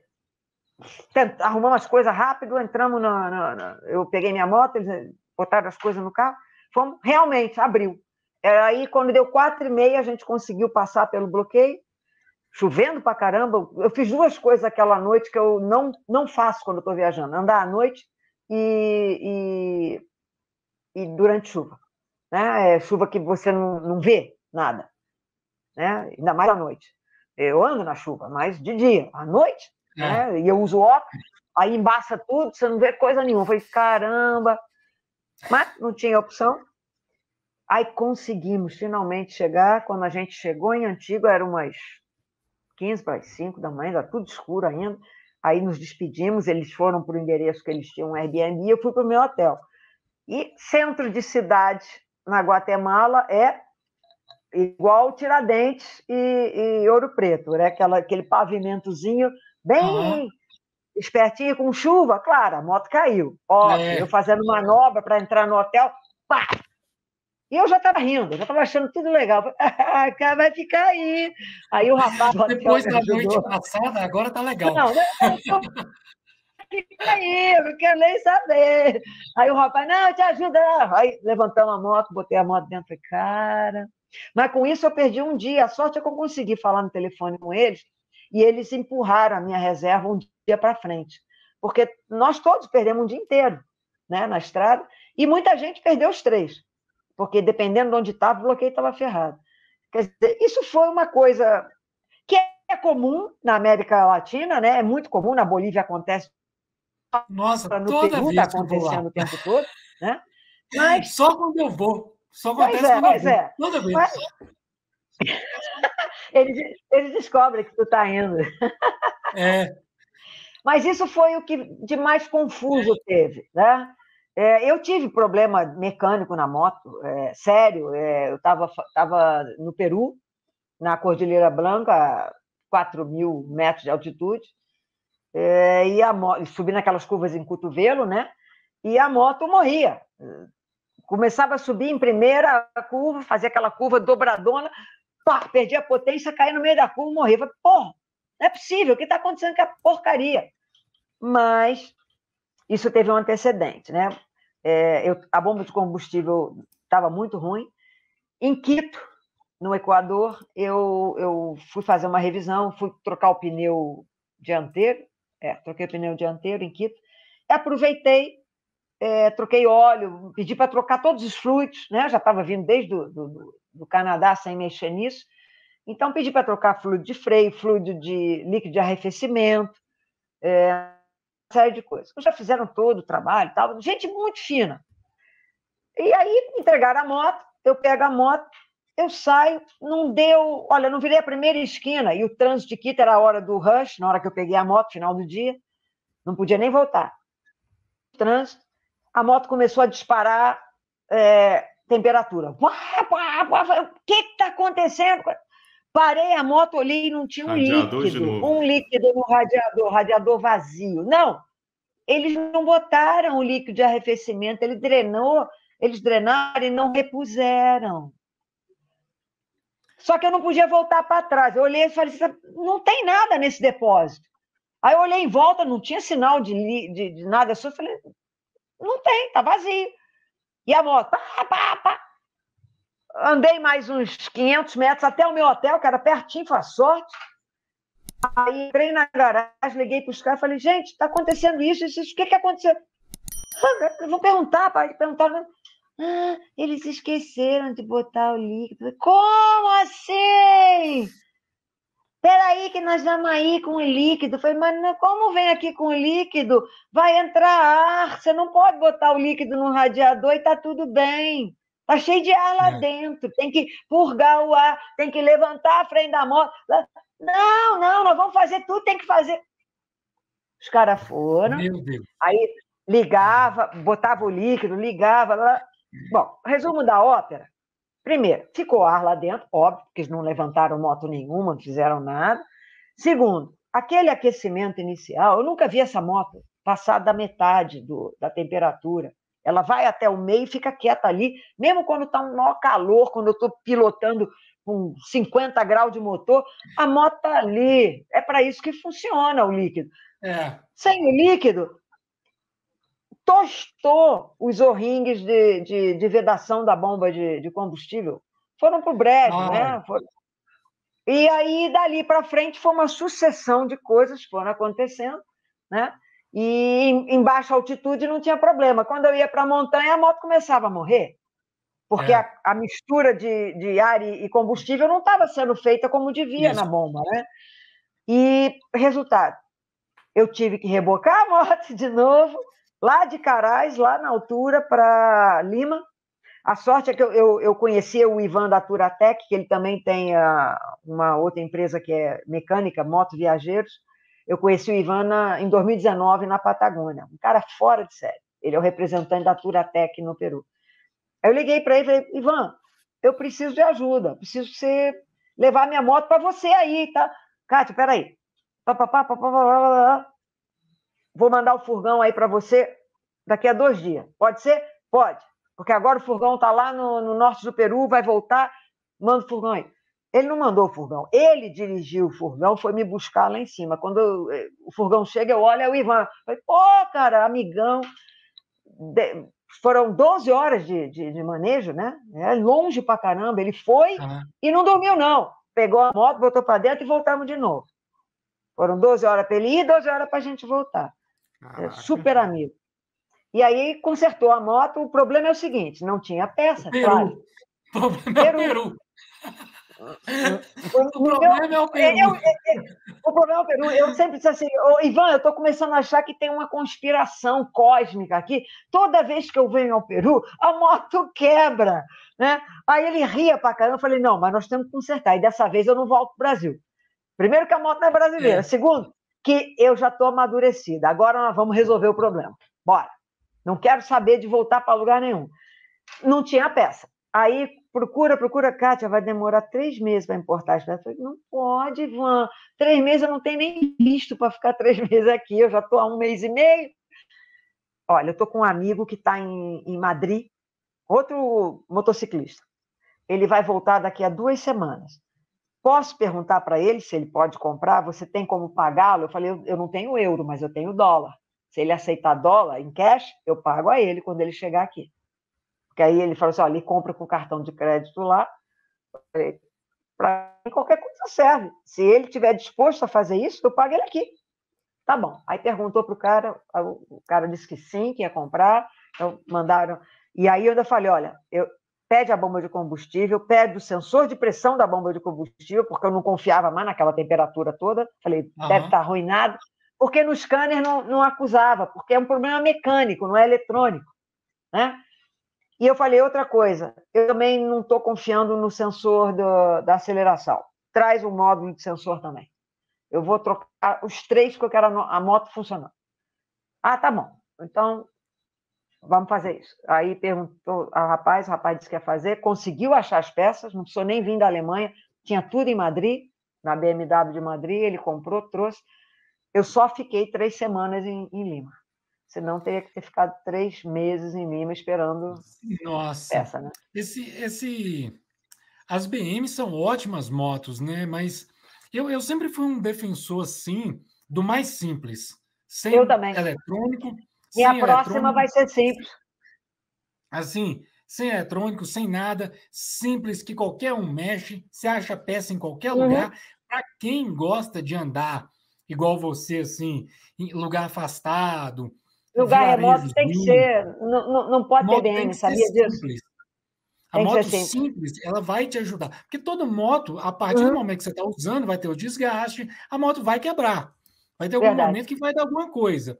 E na hora que der alguma coisa, assim, onde der isso o problema, você vai ter alguém para ajudar, você vai ter um mecânico, você vai ter peças de reposição. É isso que tem que pensar, exatamente. Né? Não, e desde que eu encontrei um casal francês na Costa Rica. Encontrei eles em Quito. Isso, você encontrou o DJ Anneli. Você sabe a história deles? Sabe a história deles? Né? Eles tinham 2 BMW 1200. Que eles trouxeram da Europa para o Canadá, começaram a baixar lá antes da pandemia. Eles ficaram na pandemia na Colômbia. Quando eles desceram, eles já sabiam que as motos estavam pesadas demais, e eles também são que nem eu, eles adoram ir para a estradinha ruim de terra, e para aqueles mastodontes, não adianta. A gente acaba não indo, porque vai cair o tempo todo, e é um saco enfiar. Eu, por exemplo, não tenho coluna mais, nem joelho para levantar.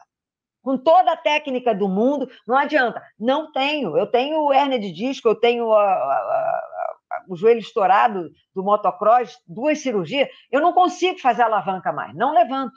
Então é um inferno. Eu até tenho um macaco, tenho o Dust Rider, né? Um macaquinho de moto. Só usei uma vez no México, porque não tinha ninguém em volta. Tudo que é outro lugar tinha alguém. Mas, enfim, quando você está no remoto, você tem que pensar nisso. Então, eu conheci o DJ Anneli lá, e quando eu comecei a ver os locais que eles iam com as 2 XRE 300, que eles tinham trocado, eles venderam as 2 BMW deles na Costa Rica, voaram para a Colômbia, compraram 2 XRE 300 na Colômbia, carenaram as motos inteiras, botaram elas prontinhas e começaram a circular de novo. Quer dizer, primeiro ficaram presos na pandemia, né? Depois eu os encontrei de novo com as duas XRE na Costa Rica de novo, que eles voltaram para fazer tudo de novo. E aí andamos juntos até o Panamá e mandamos as motos juntos de avião. E eu me convenci, andando com eles, falei, eu não quero mais moto pesada. E eles queriam que eu vendesse a moto ali. Eu falei, só tem uma coisa, eu investi muito nessa moto, né? Acessórios e carenagens, isso e aquilo lá. Eu tenho que andar mais com essa moto para justificar isso. Eu vou descer com essa moto até o Ushuaia e depois eu vou doar, vender, fazer qualquer coisa, aí eu compro outra moto. E vai ser brasileira. Porque eu não posso também pegar uma moto que eu não posso manter corrente o registro dela, porque essa moto não está mais corrente o registro dela. Eu não pago mais nada. E lá no Canadá, você sabe, o registro é ligado ao seguro, né? Então, eu não pago nada, não está corrente. Só que para passar pelas fronteiras na América Latina, ninguém liga. Mas para mandar a moto de um continente para o outro, ela tem que estar corrente. Eu não consigo entrar na África ou entrar na Europa com a moto ruim. Então, tem que ser uma brasileira que eu possa manter corrente e fazer o carnê de passagem, né? Que é aquele depósito que você dá para a moto, que tem que voltar com ela para o seu país de origem. Imagina, eu não vou voltar com essa moto para o Canadá nunca. Como é que eu ia investir um dinheiro num carnê de passagem para essa moto para ir para alguns países da África? Então, não rola. E, além disso, está muito pesada para a areia toda da África. Eu vou comprar provavelmente uma XRE 300. Eu queria uma CRF, mas a gente não tem no Brasil, né? Então, vai ser uma XRE. Legal demais. E essa conexão, né, que você tinha já mencionado, assim, de pessoas. Eu estava em Quito, um amigo motociclista também me indicou uma loja em Quito. Minha moto estava baixando óleo e tudo. Aí eu fui ver isso. Aí eu estava lá, aí chegou eles, o Didi e a esposa dele. Chegaram, aí a gente começou a conversar e tal. Falei que era do Brasil, ele falou assim, eu tenho uma amiga brasileira que também está viajando. Tal. Aí eu falei, é a Kátia? Ele falou, é a Kátia. Aí a gente olha a coincidência, cara. A gente tirou foto juntos, eu falei, vamos tirar uma foto aqui que eu vou mandar para a Kátia. Você mandou agora. A foto, fora de sério. E olha, você sabe que eu encontrei com eles de novo, olha o randômico da situação. Eu encontrei com eles de novo na estrada, no meio da estrada, eu descendo do Atacama, eles estavam subindo. Nós demos de cara no meio da estrada, os dois subindo. Eu falei, Didi! Parei a moto de um lado, ele parou do outro, eles estavam com outro casal belga. Pô, assim, as coisas acontecem mesmo, engraçado. É bacana. Show de bola, show de bola. Você vai fazendo esses contatos, né? Você vê, eu encontrei o Ivan da Turatec lá na Patagônia, ele estava fazendo um tour, que eles também alugam moto, estavam levando turistas. Ele me salvou com a primeira moto, me rebocou em 2019, e me salvou com a segunda, me rebocou de novo. Eu falei assim, eu vou ficar sócia da tua empresa, Ivan, porra, toda vez que eu rodar pelo Peru, eu tenho que te pagar uma cota aqui. Quando você voltar para o Peru, já manda mensagem ao Ivan, dia tal, passando pelo Peru, já deixa o celular fácil aí, viu?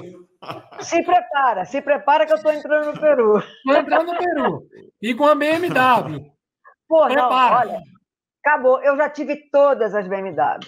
Eu tive a 650, a 700, a 800, a 1200. Só não tive as novas, né? A minha 1200 foi a melhor moto que eu já tive.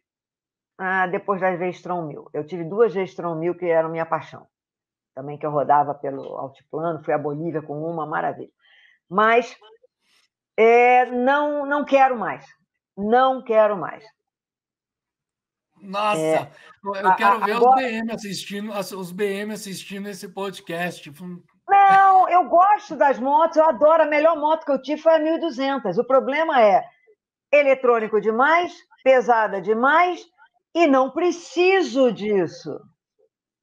Eu estou indo para a África agora para um monte de areia.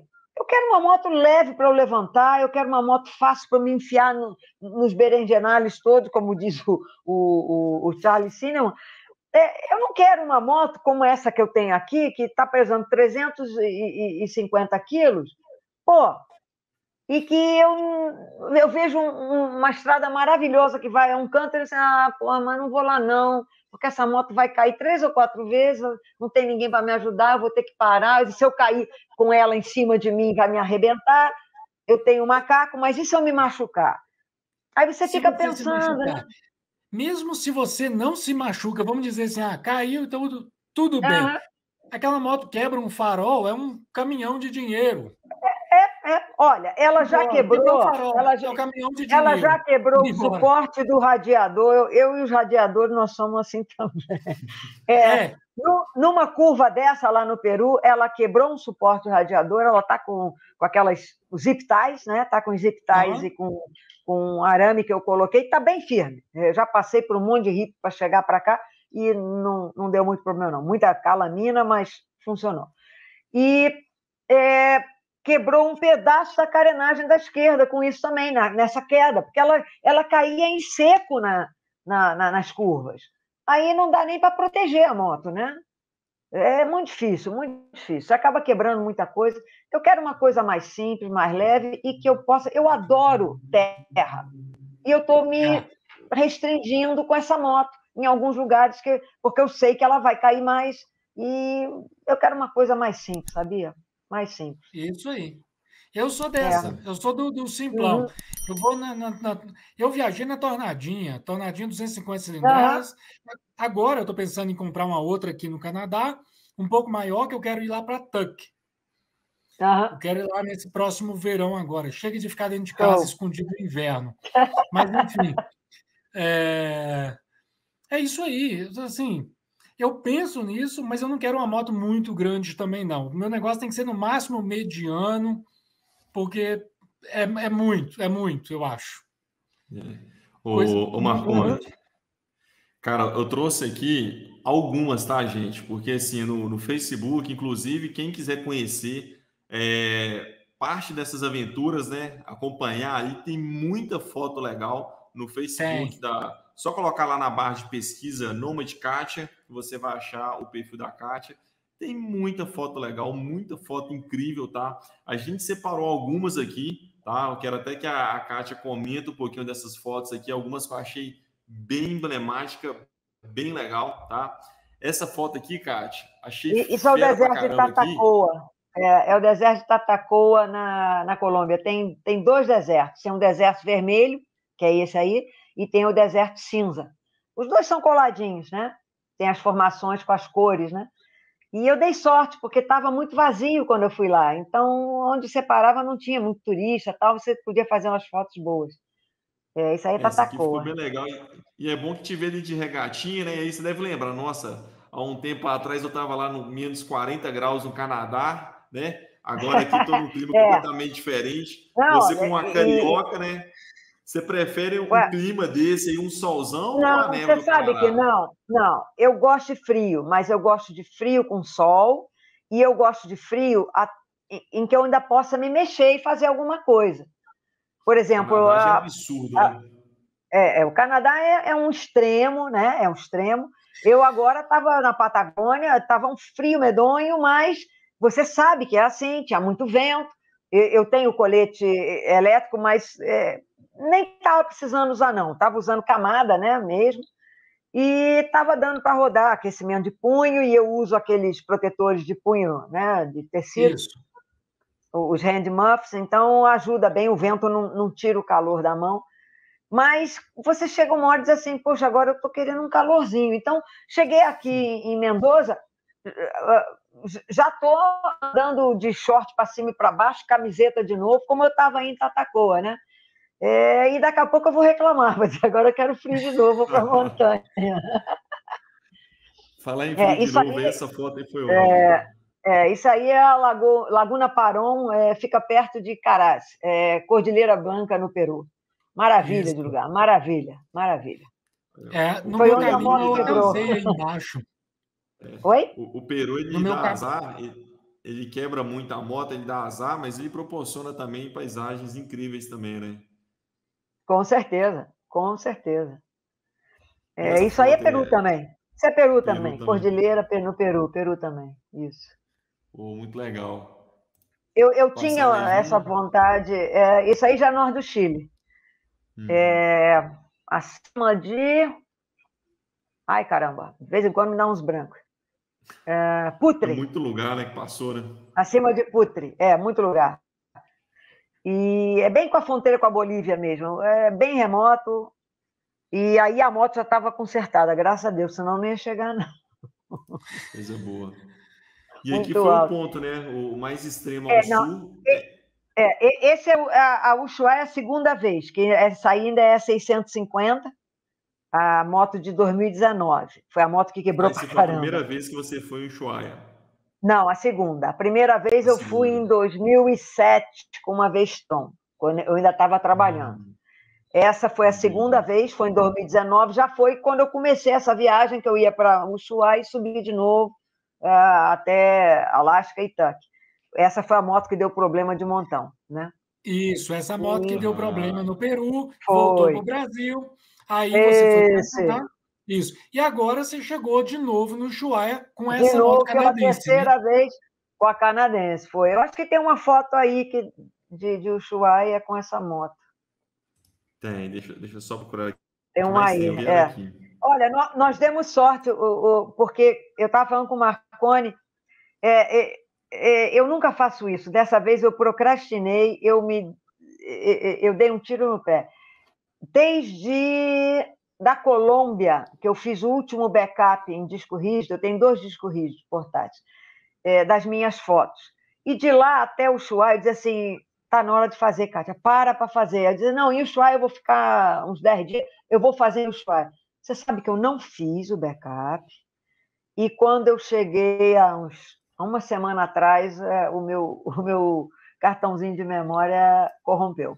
E as minhas É. fotos todas Nossa. estão lá. Eu vou ter que começar a baixar do Facebook de novo para salvar. Eu acho que eu consigo recuperar com algum bom profissional que recupere dados, mas aqui em Mendoza eu não achei nenhum confiável ou recomendável. E aí eu vi online, tem um que em Buenos Aires, que é o mesmo que está. Essa é a moto atual dessa vez, a terceira vez em Ushuaia.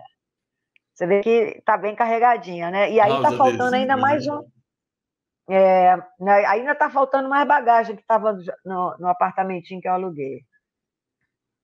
Enfim, Pô, é o legal. que é. A moto é muito boa, mas não serve para o que eu quero na África. Então, depois eu vou vender essa moto ou para outro viajante e ver o que eu faço. Primeiro, minha primeira meta eu quero ir ao Brasil, quero ver se eu consigo entrar, sendo cidadã brasileira, com uma moto estrangeira, se eu consigo entrar com uma importação temporária, como se fosse um estrangeiro, para visitar minha filha e os amigos.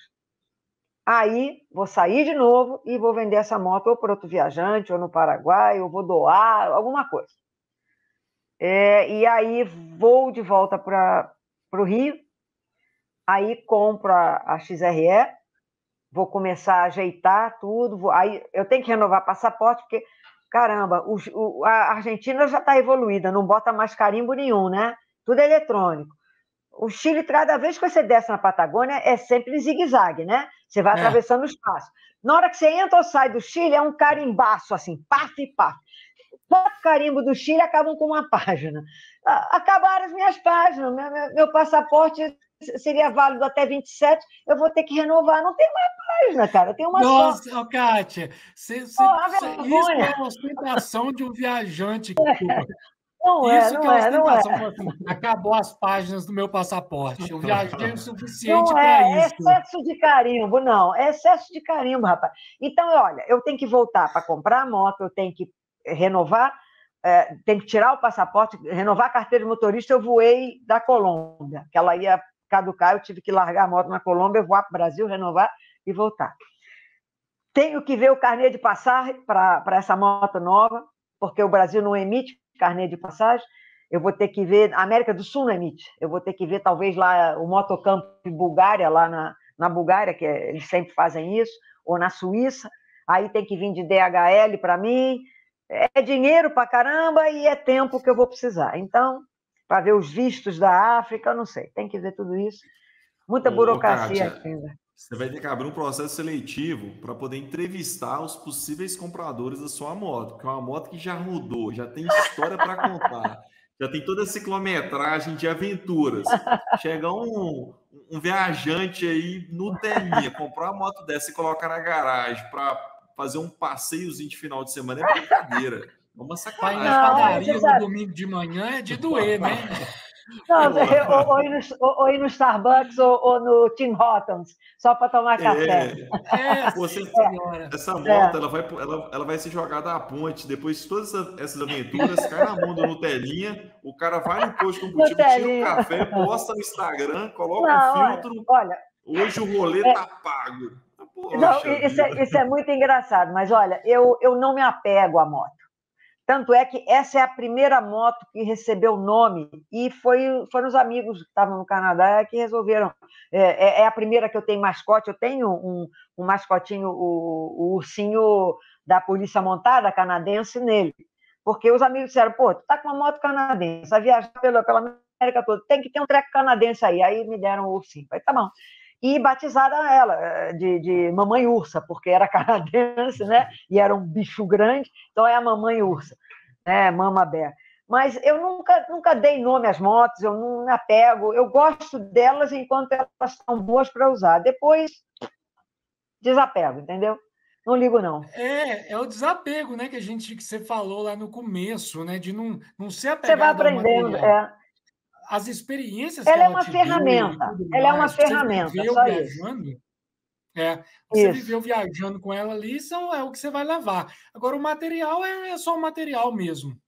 Sem dúvida, sem dúvida.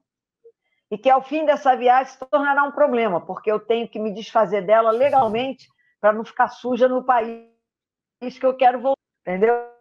Eu tenho que ver como fazer isso. Beleza. E o plano agora, Kátia, é o quê? Você está em Mendonça? Qual que são os próximos passos aí? Eu estou em Mendonça, amanhã eu saio. Aqui eu consegui fazer uma pequena revisão. Eu posso trocar o meu óleo, posso fazer algumas coisas, mas com esse calorzão. E sem teria que comprar uma bandeja para fazer alguma coisa. E aqui no hotel, eu falei, tá muito calor, tá muito quente, tá dando 30 e poucos graus. Eu falei, eu vou entrar ali embaixo para soltar o protetor de motor. Não, tinha um mecânico da BM aqui, e o preço estava bem razoável. E eu tinha o filtro de ar, filtro de óleo. Eu falei, eu vou lá. Então, eu consegui fazer isso tudo aqui. Amanhã aí eu estou indo embora. Vou subir para Barreal de novo, vou para Uspallata, na direção do passo para o Chile, mas não vou cruzar para o Chile. E aí pego a estradinha de terra de Rípio lá para Barreal, que é o leito seco do lago, né? Onde tem o Pampa El Leoncito. Já estive lá em 2014 com a minha 800, mas eu gostei da região, vou subir para lá.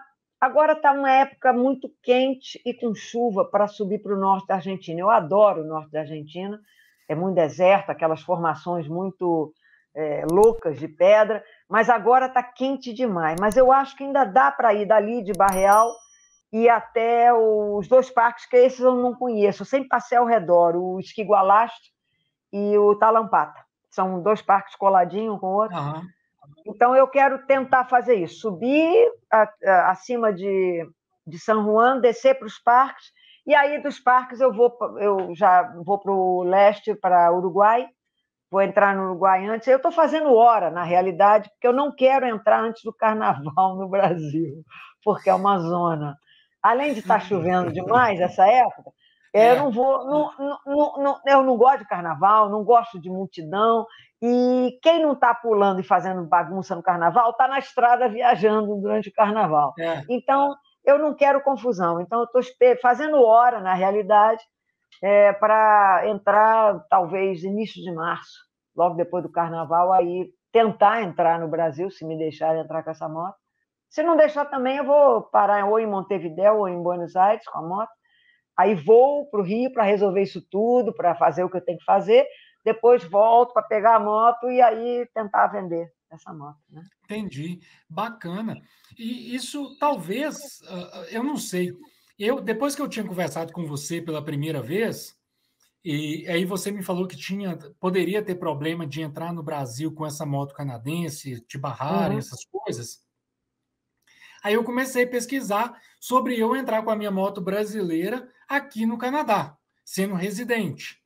Porque um monte de gente passa por aqui. Mas o meu caso, como eu sou residente no Canadá, a lei fala que eu não poderia entrar, que eu tinha que importar definitivamente a moto para o Canadá.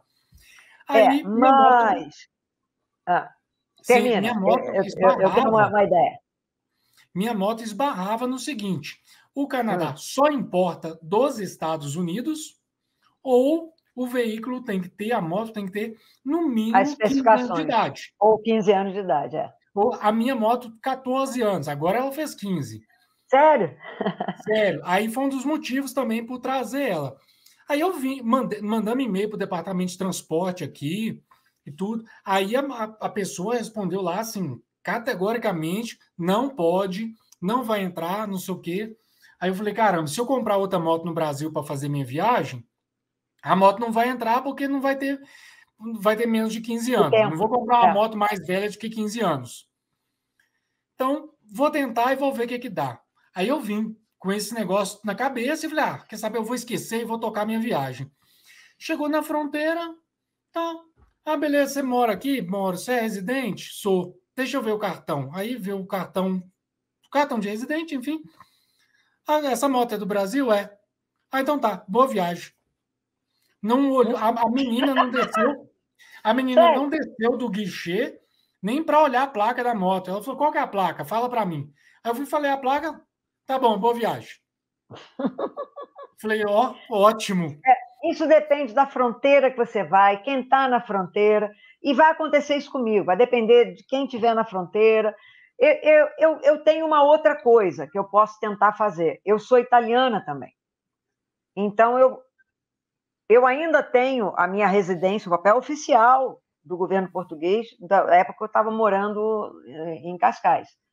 É válido até 24, porque eu, como cidadã europeia, eu posso morar 5 anos direto e depois posso renovar, né, em qualquer país europeu.